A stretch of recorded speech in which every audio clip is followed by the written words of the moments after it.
কিন্তু আমাদের ঘরে জানতে হবে ওয়াকফটা কি, এটা জানতে হবে। এই ওয়াকফ হাজার হাজার বছর ধরে চলে আসছে।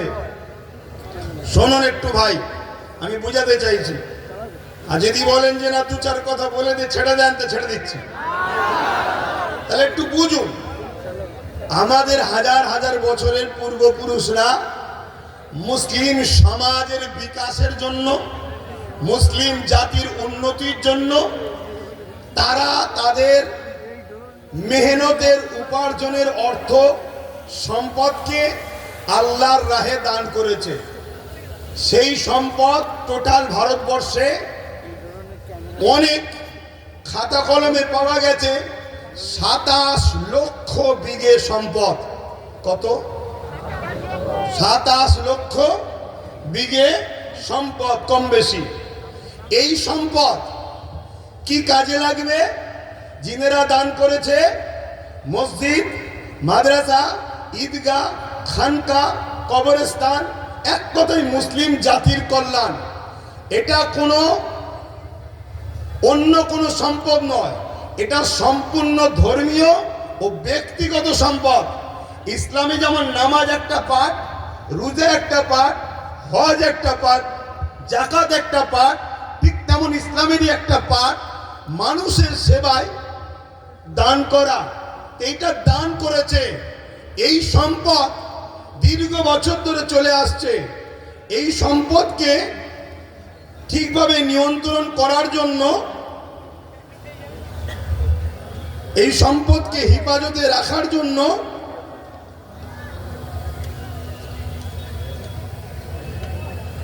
সর্বপ্রথম ভারতবর্ষে 1954 প্রথম একটা আইন তৈরি করা হয়। কংগ্রেস পিরিয়ড চলছিল। তাদের কাজকে আমি খুব একটা খারাপ বলবো না। তারা চেয়েছিল যাতে করে একটা বোর্ড তৈরি হোক, কমিটি তৈরি হোক, যাতে করে ওয়াকফগুলো নয়-ছয় না হয়ে যায়, দানকৃত সম্পদ প্রতিটা জায়গায় যেন যায়। তারা বোর্ড তৈরি করলো ঠিকই, কিন্তু ব্যবহারের জায়গায় ঠিকভাবে চলছিল না। তাদের ইচ্ছা ছিল ভালো, কিন্তু কিছু অশুভ লোক ঢুকে যাওয়ার জন্য ওই ওয়াকফের অর্থ লুট হতে শুরু হলো। তারপরে এই ওয়াকফকে 1995-এ আরেকবার সংযোজন করা হলো, সংশোধন করা হলো। সেই সংশোধনে আরো সুন্দর করে যাতে করে এই ওয়াকফকে হেফাজত করা যায় তার জন্য ব্যবস্থা করা হলো। এরপরে এই 77 বছর আইন তৈরি হয়েছে, ওয়াকফ হেফাজতের জন্য বোর্ডও হয়েছে, সুন্দর সিস্টেমও হয়েছে। কিন্তু দুঃখের বিষয়, যারাই নেতৃত্বে যায়, যারাই দায়িত্বে থাকে, তারাই সরকার আন্ডারটেকিং, সরকারের নিয়ন্ত্রণের লোক যায়। তাই 77 বছর ধরে কম বেশি সব গভর্নমেন্টই এই ওয়াকফের টাকার মধু চেকেছে। তার মানে আমাদের সম্পদ ঝেড়ে খেয়েছে। খোলা কথা, আপনাদের অসুবিধা হচ্ছে? আমাদের সম্পদের টাকা সবকটাই ঝেড়ে খেয়েছে। কিন্তু হঠাৎ করে বিগত 10 বছরও কেন্দ্রে যে সরকার আছে, সেও ওয়াকফের টাকার মধু খেয়েছে। কিন্তু একটা প্রশ্ন, হঠাৎ করে এই ওয়াকফকে কেন আইন করে নিজেদের কবজায় নিবার ষড়যন্ত্র করছে, এটা আমাদের ভাবতে হবে। এই জায়গাটা হলো পয়েন্ট। তার আগে আমি আপনাদের বলি, আমার রাজ্যে যিনি বর্তমান সরকার আছে, আমার রাজ্যে যিনি বর্তমান ক্ষমতায় রয়েছে, ইনি সাচার কমিটির রিপোর্ট অনুযায়ী আমাদেরকে কি ওয়াদা করে এসেছিল। ইনার আগে যে বাম সরকার ছিল, সেই বাম সরকার নাকি 20,000 কোটি টাকা ওয়াকফ সম্পত্তি লুটপাট করেছে। অতএব আমি যদি ক্ষমতায় আসি, মুসলমানদের ওয়াকফ উদ্ধার করে দেব। এটা বলেছিল না বলেনি? হাত তুলে বলবেন বলেছে না বলেনি? হাত তুলে বলেন বলেছিল না বলেনি? এই ওয়াদা করেছিল। আরো অনেক কথা, 10,000 মাদ্রাসা, ফুরপুরা শরীফের রেল, ইটা সিটা, বাড়িতে বাড়িতে, মানে দুনিয়ার যা ফেঁকার ফেঁকেছিল আমরা মূর্খর মতো নিয়েছিলাম। ওটা ছেড়ে দেন, আমি একটা টপিক নিয়ে আলোচনা করছি। তাহলে ইনি বলেছিলেন উদ্ধার করে দেবো। কিন্তু উনি এসেছেন 2011, আজকে 24, দীর্ঘ 13 বছর প্লাস হতে যাচ্ছে। কিন্তু দুঃখের সাথে বলতে হয় একটা সম্পদও উদ্ধার হয়নি। আমি 2013-14 থেকে আন্দোলন করছি যে ওয়াকফকে ফিরিয়ে দিতে হবে, ওয়াকফকে হেফাজত করতে হবে। রাজ্যে যে সরকার আছে তিনি একবার বেগম রোকেয়া রিসার্চ সেন্টার ওয়াকফ ভবন বলে একটা শিলান্যাস করেছিল, ওই শিলান্যাসই হয়েছে, একটা পর্যন্ত এখনো ইট গাঁথা হয়নি। কেন? সব সেটিং ভাবে চলছে। এদের সবার বাপ সবার মাথায় মনে রাখবেন আরএসএস বসে আছে। অতএব সমস্ত সম্পদকে আরএসএস এর ফান্ডে দিতে হবে, এটাই হলো ইনাদের মূল পরিকল্পনা। কেন? পুরো দেশ এখন কোন জায়গায় মোদি বসতে পারে, কোন জায়গায় শাহ বসতে পারে, কোন জায়গায় মমতা বসতে পারে, কোন জায়গায় অন্য কেউ দিল্লিতে অন্য কেউ নামে বসতে পারে। কিন্তু মনে রাখবেন সবার মাথাতে এই আরএসএস বসে আছে। তাই আরএসএস এর বিনা হুকুমে এরা কখনো কিছু করতে পারবে না। তাই ওয়াকফ ভবন তো শিলান্যাস হলো, কিন্তু টাল বাহানায় ওয়াকফকে রেজিস্ট্রেশন করা, তুলে আনা এমন কোনো ব্যবস্থা করলো না। এবং মনে রাখবেন আজকে আইন করার পিছনে উদ্দেশ্যটা কি? এই আইন করার পিছনে উদ্দেশ্য হলো, এখন দেখে দেখে অনেক বিষয় পড়তে গেলে অনেক সময় লেগে যাবে। 77 বছর ধরে কম বেশি সবাই খেয়েছে, এই টুকটুক টুকটুক করে সবাই খেয়েছে। কেন্দ্র সরকার চাইছে টুকটুক করে খেয়ে লাভ নাই, সব তো আমার হাতে, সব তো আমার হাতে। প্রধানমন্ত্রী আমার, স্বরাষ্ট্রমন্ত্রী আমার, সব আমার।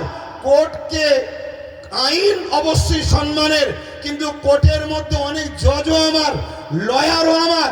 প্রেসার দিয়ে অনেক কিছু করে নেব। তার প্রমাণ হলো 1.5 ঘন্টার মধ্যে সাম্বালের মসজিদের জন্য আদেশ চাইল, সঙ্গে সঙ্গে দিয়ে দিল। আচ্ছা, আমার কলিকাতার সেই বোনটা কোথায়? আরজি করেন কোথায়? আরজি করেন। আজকে সেই বোন ইনসাফ পেল না। 1.5 ঘন্টার মধ্যে মসজিদের তলায় কি আছে খোঁড়ার জন্য রায় পেয়ে যায়। এটা কি সেটিং ছাড়া অন্য কিছু হতে পারে? এটা সেটিং ছাড়া অন্য কিছু হতে পারে? এইভাবে কেন্দ্র সরকার দেখছে টুকটুক করে খেয়ে হবে না, টুকটুক করে নিয়ে হবে না। সবই তো আমার, প্রত্যেক জেলার প্রত্যেক রাজ্যের সিএমও তো আমাদের, প্রত্যেক জায়গার ডিস্ট্রিক্ট ম্যাজিস্ট্রেট শুরু করে সব দপ্তরই তো আমাদের। অতএব এই সুযোগে ওয়াকফ 2024 সংশোধনের নামে ওয়াকফ সম্পদকে পুরো কবজা করে নাও। 44টা 1995 এর যে আইন হয়েছিল তা থেকে 44টা চেঞ্জ করতে চেয়েছে। তার মধ্যে কয়েকটা রিপোর্ট আপনাদের বলছি। সর্বপ্রথম ধর্মের মধ্যে বিভাজন করতে চেয়েছে, বলতে চেয়েছে শিয়া সুন্নি দুটো বোর্ড হবে। বিজেপি চায় যত মুসলমান টুকরো টুকরো হবে, ভাগ ভাগ হবে, তত বিজেপির ফায়দা হবে। তাহলে শিয়া সুন্নি দুটো ভোট করতে চেয়েছে। যারা বলে এক দেশ এক ভাষা এক ভোট, তারা আবার হঠাৎ করে ওয়াকফকে দুটো ভাগ করছে কেন? আমাদের মধ্যে টুকরো টুকরো ছোট ছোট করে দিতে চাইছে। কি করতে চেয়েছে? এর মধ্যে চেয়েছে 20 জনের কমিটি ছিল সেন্টারে, সেটাকে 21 জনের কমিটি করতে চাইছে। 11 জন অমুসলিম ভাইকে ঢুকাতে চাইছে। আমি সম্মান, শ্রদ্ধা, ভালোবাসা রেখে, সম্প্রীতি রেখে আমার অমুসলিম ভাইদের বলবো, ভাই মনে দুঃখ নেবেন না। এটা আমার ছেলের সম্পদ, এটা আমার ছেলের রুজি রুটি, এটা আমার বাচ্চার হক। আপনি মেরে নেবেন না আমার সোনার ভাই।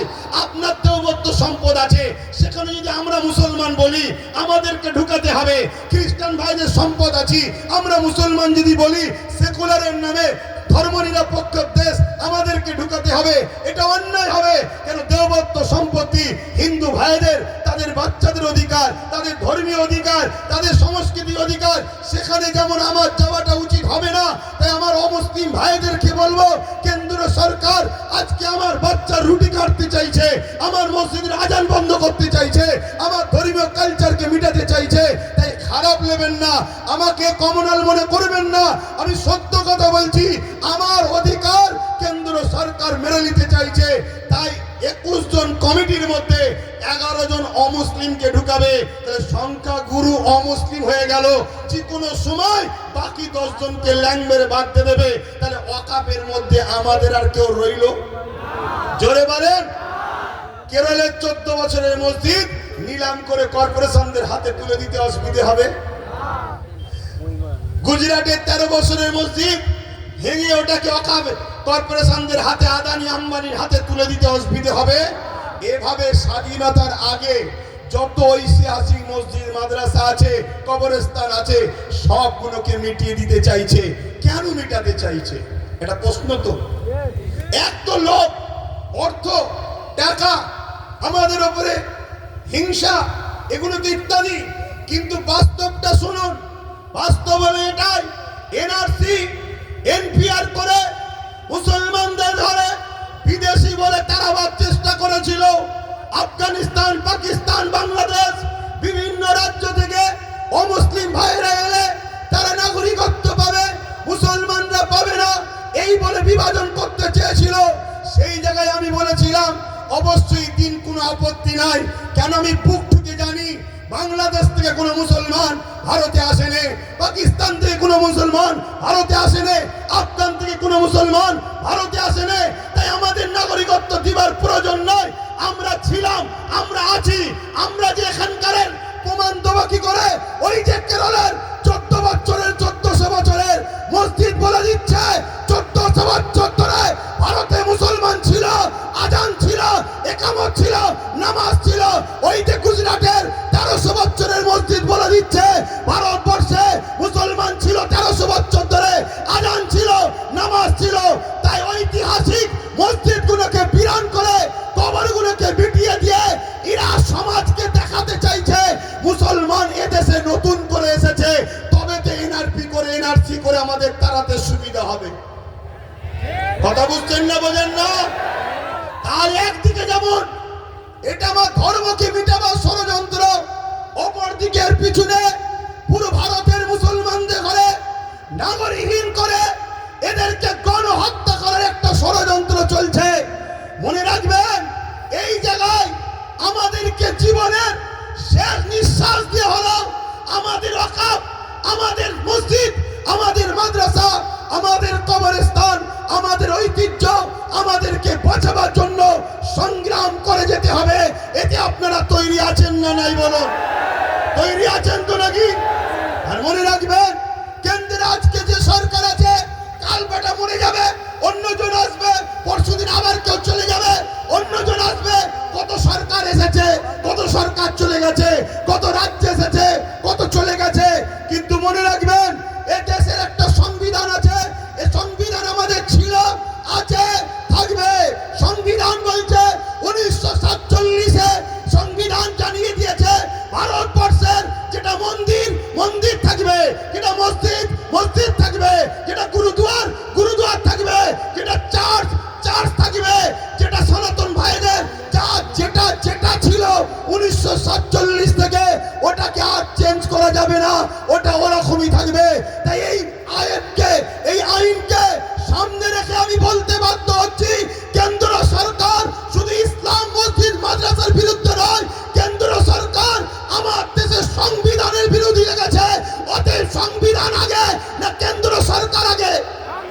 জোরে বলেন, জোরে বলেন। সংবিধানকে বাঁচাবার স্বার্থে কেন্দ্র সরকারের বিরুদ্ধে আমাদেরকে বুকে তাজা খুন দিয়ে হলো লড়াই করতে। কারা পারবেন? উঠে দাঁড়ান, উঠে দাঁড়ান। লড়াই করতে পারবেন আপনারা?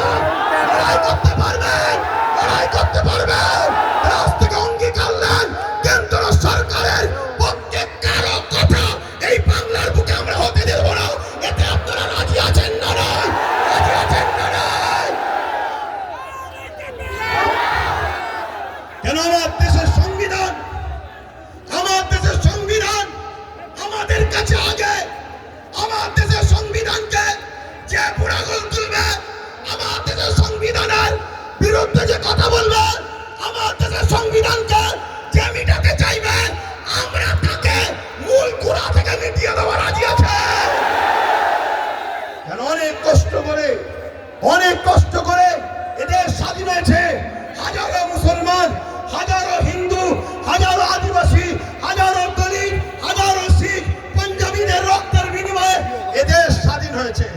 অতএব সেই দেশের সংবিধানকে নিয়ে আজকে তুই হতে পার প্রাইম মিনিস্টার, কিন্তু তোমার অধিকার নয় আমার দেশের সংবিধানের উপরে হাত দিতে পারে, ঠিক না বেটি?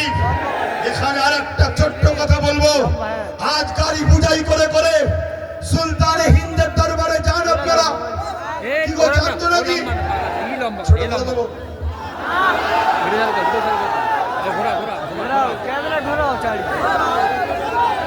শোনে অসুবিধা হচ্ছে আপনাদের। আমি আন্দোলনে নামিনি, নেমেছি যখন এর সাত শেষ দেখে ছাড়বো, কিন্তু আপনারা আছেন তো নাকি? আছেন তো নাকি? মনে রাখবেন। আচ্ছা, এই আন্দোলনটা করবেন কার সাথে? না, এই আন্দোলনে কাদেরকে সাথে নিয়ে আন্দোলন করবেন বলুন? কাদেরকে? বিগত ৭৭ বছর যারা ঝেড়ে খেয়েছে তাদের ঘরে? আরে খাওয়া তো শিখালো ৭৭ বছর ধরে তারা। একটা ছোট্ট কথা বলি শোনেন, পাড়ায় চোর পড়েছে, শুনছেন তো?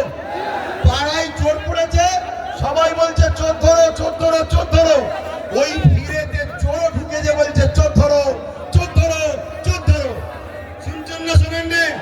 আমরা কতটা নসিব ফাটা দেখুন, আমাদের নিজেদের কর্মের জন্য আমাদের সংখ্যালঘু মন্ত্রীকে, যে কিনা মুসলিম নয়, শুনছেন তো নাকি?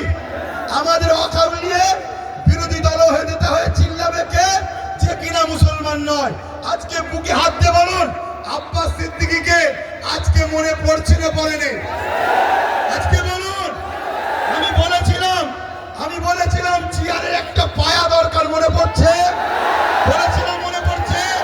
আজকে বলুন, টোটাল ভারতবর্ষে যদি বা বাংলা থেকে যদি ২-৫টা নওশাদ সিদ্দিকীর মতো যদি সেন্টারে পাঠানো যেত, তাহলে বিল করার সাথে সাথে চেয়ার ছুঁড়ে মারত। সংবিধানের বিরুদ্ধে কথা বলছিস, কিন্তু আজ আমরা লোভে পড়ে গেলাম বা জালিমদের লুটাতে আমরা হেরে গেলাম। কিন্তু মনে রাখবেন, এই লড়াই অনেক দিন কালের। আগামী দিন অস্তিত্ব বাঁচাবার জন্য যেমন আমাদেরকে রাজপথে সংবিধানের অধিকার নিয়ে লড়াই করতে হবে, ঠিক তেমনি সংবিধানের অধিকার নিয়ে নিজেদেরকে বাঁচার জন্য, নিজেদের ওয়াকফ বাঁচাবার জন্য একটা চেয়ারের পায়ারও দরকার আছে না নাই? আছে না নাই? মনে রাখবেন, আমাদের ঘরে এখানেও দরকার, ওখানেও পাঠাতে হবে। যখনই সংবিধান বিরোধী কিছু কথা হবে তখনই তারা লড়বে। আজকে বলুন, আব্বাস সিদ্দিকী ভুল করেছিল? ভুল করেছিল? এই গত 2 দিন আগে পার্লামেন্টে আমার পশ্চিম বাংলার বিধানসভায় ওয়াকফ নিয়ে আলোচনা হচ্ছিল।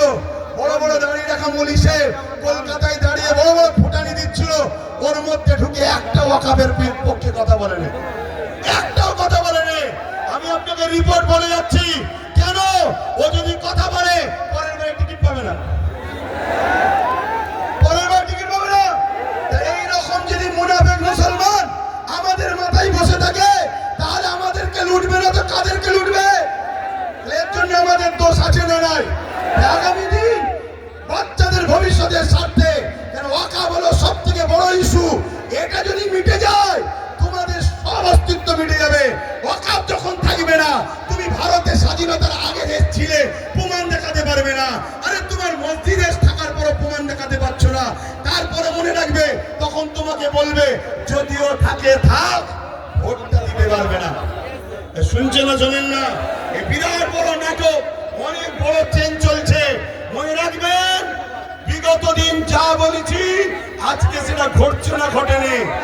আজকে যেটা বলছি, যদি ঘুমিয়ে থাকো, অকিরাজ্য করো, তাহলে আগামী দিন কিন্তু কোনো ঘটবে, তখন কিন্তু আব্বাস সিদ্দিকী আর বলার জন্য থাকবে না।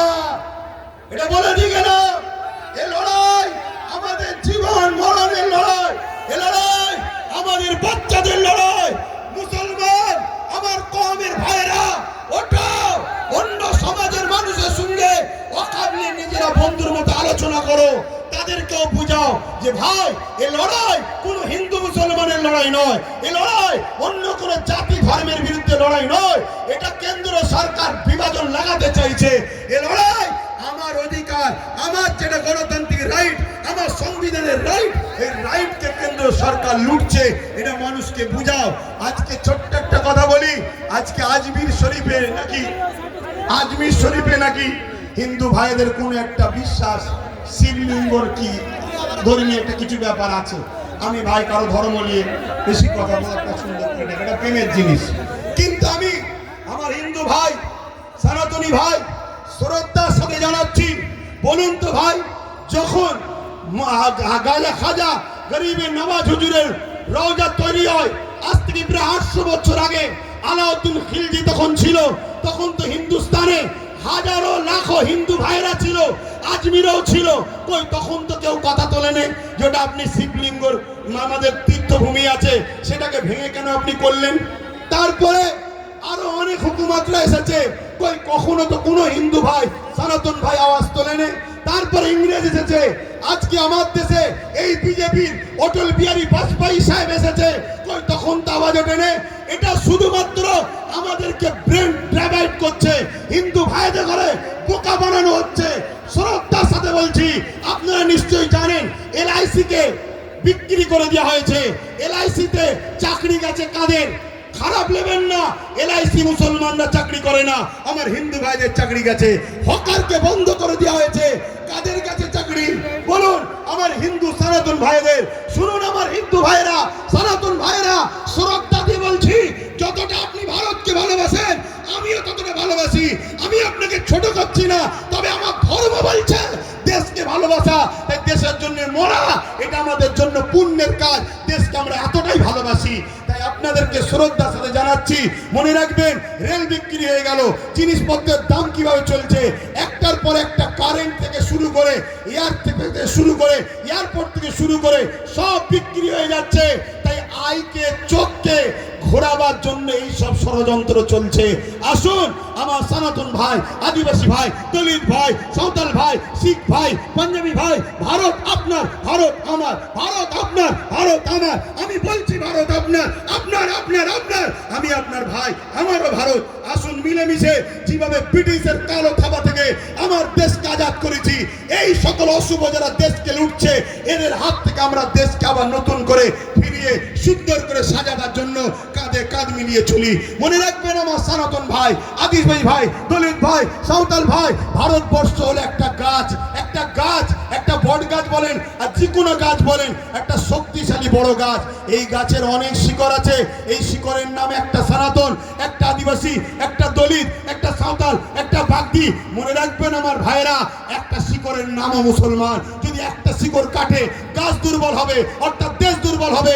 মনে রাখবেন আমরা কারো দয়াতে খাই না, আমরা খাই রাজ্জাক আল্লাহর দয়াতে খেয়ে থাকি। ভাইরা আমার, এখানে মনে রাখবেন আজকে সব ষড়যন্ত্র চলছে, এই ষড়যন্ত্র থেকে আমাদেরকে খুব বুঝে বুঝে পা ফেলতে হবে। তাহলে এই লড়াই হিন্দুদের বিরুদ্ধে নাকি? আদিবাসী, সাঁওতাল, বাগদি, খ্রিস্টান না, কোন ভারতীয়দের বিরুদ্ধে লড়াই নয়। এ লড়াই সংবিধানের পক্ষে, সংবিধান মিটানোকারী কেন্দ্র সরকারের বিরুদ্ধে আমাদের এই লড়াই, ঠিক না বেটি? আজকে রাজ্য সরকারকে এখান থেকে বলি, আপনাকে 35 বা 36টা MP দিয়েছে আমার সরল প্রাণ ভাইরা, ভালোবেসে দিয়েছে, ঠিক আছে, আপনাকে বিশ্বাস করেছে। এই বিশ্বাসের ন্যূনতম হকটা আদায় করুন। যদি আপনি বিশ্বাসের উপযুক্ত না হন, আগামী দিন আপনার ফন্ডের মতো অবস্থা হবে, সেটা পরের বিষয়। কিন্তু বিশ্বাসের উপযুক্ত হন। এই ভারতবর্ষে, এই বাংলায় 35 বা 34টা MP দিয়েছে, 34টা। মনে রাখবেন, বিল অকবার নিলে হবে না। অনেকে বলছে অকবার নেবো না, অকবার নয়। যদি ক্ষমতা থাকে, যেভাবে দিদিমণি আসার সময় পার্লামেন্টে সংবিধান উল্টো ধরে চিল্লাচ্ছিল, দেখেন না, ছেড়াছেড়ি করছিল, ওই রকম ওখানে বক্সিং মারবেন ভেতরে। কথা বুঝছেন না, বোঝেন না? শেষবার চান্স দিচ্ছি। এই লড়াই সংবিধানকে বাঁচাবার লড়াই, শুধু মুসলমানদের লড়াই নয়, সংবিধানকে বাঁচাবার লড়াই। আপনি সংবিধানের স্বার্থে করেন, আমাদের ভালো যদি নাও চান, কমসে কম সংবিধানকে তো ভালোবাসেন, সংবিধানের স্বার্থে করেন। আরেকটা কথা রাজ্য সরকারকে বলে যায়, সেটা হলো এটাই, আপনার অনেক আইবি লোক আছে, পুলিশ বন্ধুরা রয়েছে, খবর আপনাদের কাছে চলে যাবে ঠিকই। শ্রদ্ধার সাথে বলছি, যে ওয়াদা করেছিলেন ওয়াকাফ ফিরিয়ে দাও, ফিরিয়ে দেব, এই ওয়াকাফকে ইমিডিয়েটলি ফিরিয়ে দেন। ওয়াকাফকে যারা দখল করেছে দখল মুক্ত করেন। এ কথা যখনই বলা হবে, রাজ্য সরকার কি বলে জানেন? যে ওইভাবে বুলডোজার আমি চালাতে পারবো না। কিন্তু আমরা দেখি যে এই রাজ্য সরকার গরিব হকারদের করে বুলডোজার চালিয়ে ভেঙেছে। হ্যাঁ, দেখাচ্ছেন না? দেখেন না? আমার হিন্দু ভাইরা আদি সনাতন ভাইরা, আমরা আপনাদের দুশ্মন নয়। মোদি দুশ্মনের নজর আপনাদের দেখাচ্ছে। চশমা খুলে ভাইয়ের নজরে দেখেন, আপনাদের জন্য আমার জান দিতে প্রস্তুত আছি আমরা, ঠিক না বেঠিক? হ্যাঁ, আমার হিন্দু ভাইরা আমাদের নয়, তাই বলে দিলাম। তবে মনে রাখবেন, যদি কেউ মনে করেন যে আজ মনে হয় মুসলমানরা ফেসে গেছে, এখানে সেন্টারে আমাদের, রাজ্যে আমাদের, সব জায়গায় আমাদের, তাহলে আমি বলবো সত্য এমন একটা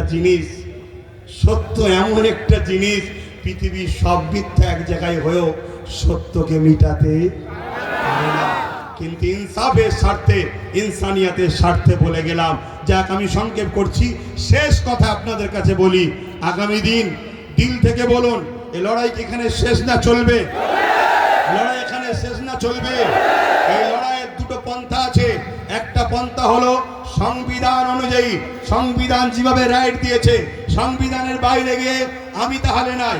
সংবিধান অনুযায়ী কলিকাতার রাজপথ ধরে এই আন্দোলন পুরো দরকার হয়, একেবারে যেভাবে দখল নিয়েছে ওভাবে দখল নিতে হয়, লিয়া হবে। ঠিক আছে না বেটি?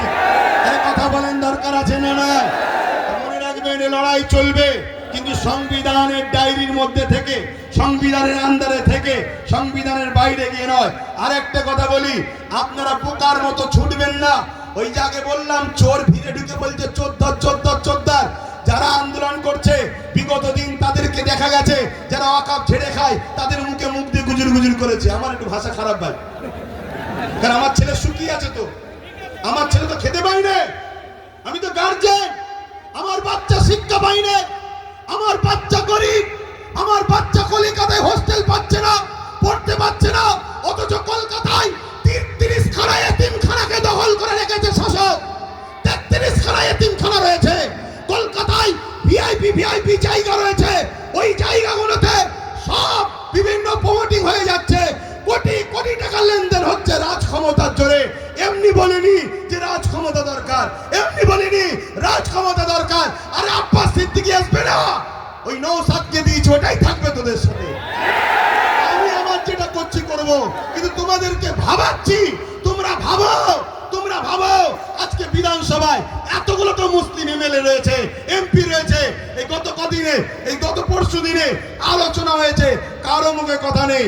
তোমাদের নওশাদ, তোমাদের ভাঙড়বাসী, তোমাদের নওশাদ, তোমরা গর্ব করো, তোমাদের নওশাদ। তোমাদের এই ভাঙড়ে পাওয়ার ক্রিকেট যখন তৈরি হয় 3 বিঘে ওয়াকাফ জায়গা ছেড়ে দিয়েছে। আমি বলে যাচ্ছি, মিলিয়ে 3 বিঘে ওয়াকাফের জায়গা পাওয়ার গ্রিডের নামে লেগে নিয়েছে। পাওয়ার গ্রিডের প্রয়োজন আছে না নাই ভাঙড়বাসী জানে, ও বিষয়ে যাচ্ছি না। আরো জায়গা আছে তো, কিন্তু ওয়াকাফ নিবি কেন? কথা বুঝে আসছে?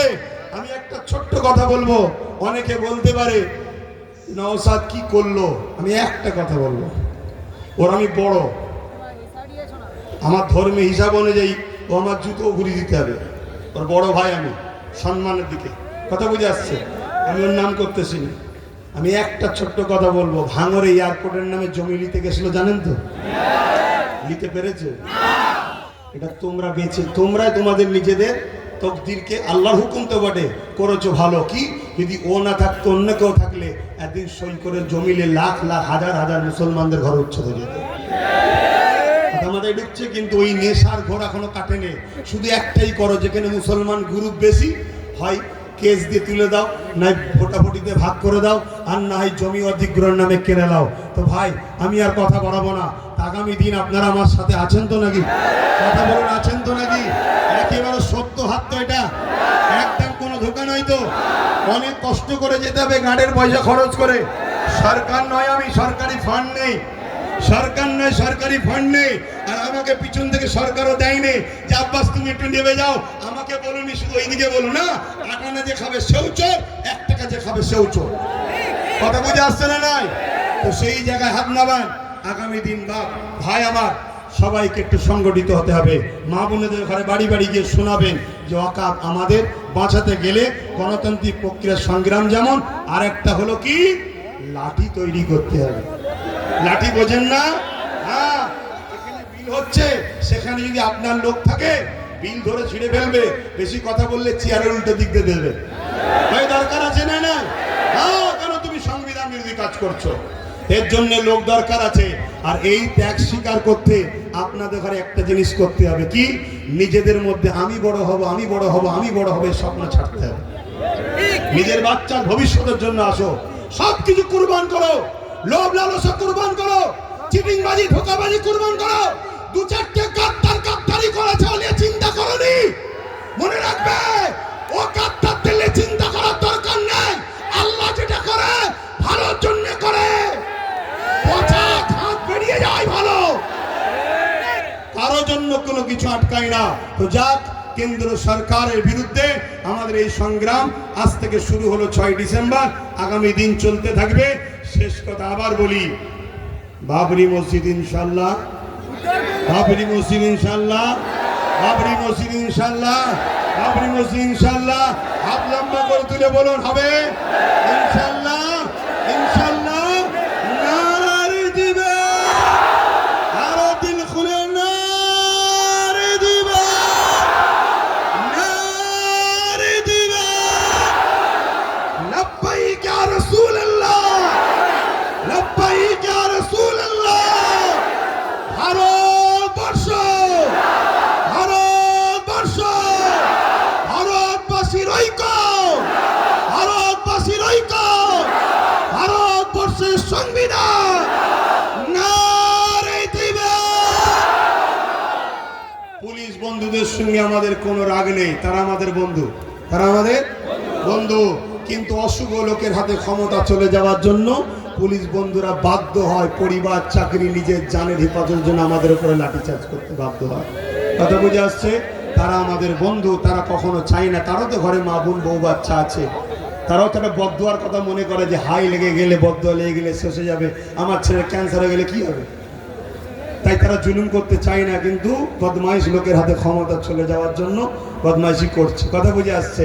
তো যাক, চিন্তা করার কিছু নেই। আমি এখানে সংক্ষেপ করছি, আস্তে আস্তে ঘরে যাবেন, আস্তে আস্তে ঘরে যাবেন। মনে রাখবেন, দেশ আমাদের ছিল, আছে, থাকবে। সংবিধান ছিল, আছে, থাকবে। সরকার আছে, পড়ে যাবে। কেন্দ্র সরকার যেটা করছে অন্যায় করছে। আসুন ছোট করে